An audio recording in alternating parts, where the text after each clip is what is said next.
nung duy tur hian lal pa ka thein te a kem chin sia mi te ngai a be don na lo then chang hiani chan na e mo ka lo tia ma se i rem rua hi ring tu te ta sak lo tan sak na alone kalal parem rua dan hi amakin sha thiam a har lua e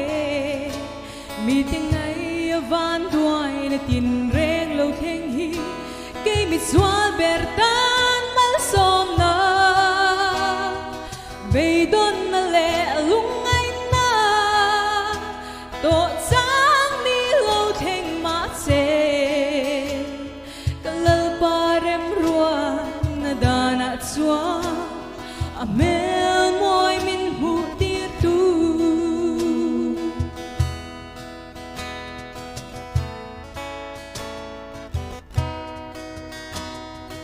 tom lai mel hu turin sa ponen kalo zong chin che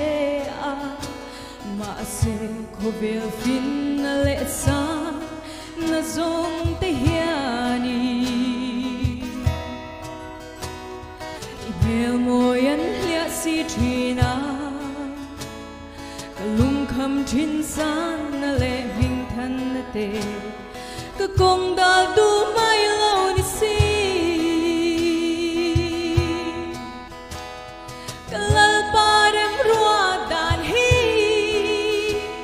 amakin sha thiam a har lua e mi te ngai van duai na tin reng lo theng hi ke mi swal ber tan mal som na be don na le lung ai na to sang ni lo theng ma se kalal parem rua na dana chua a mel moi min mu tir tu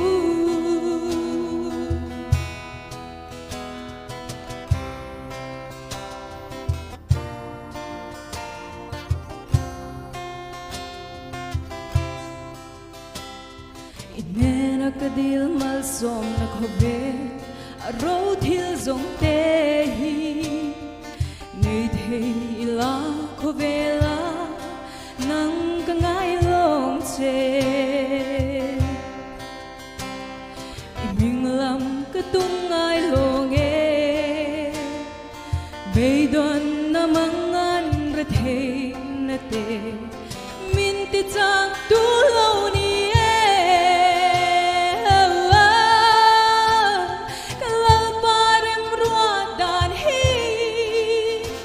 amakin sha thiam a har lua e mi te ngai van duai na tin reng lo theng hi ke mi swal ber tan mal som na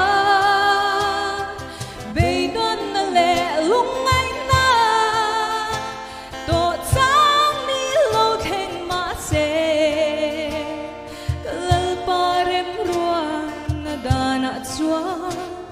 a mel moi min mu tir tu kalal parem rua na dana chua a mel moi min mu tir tu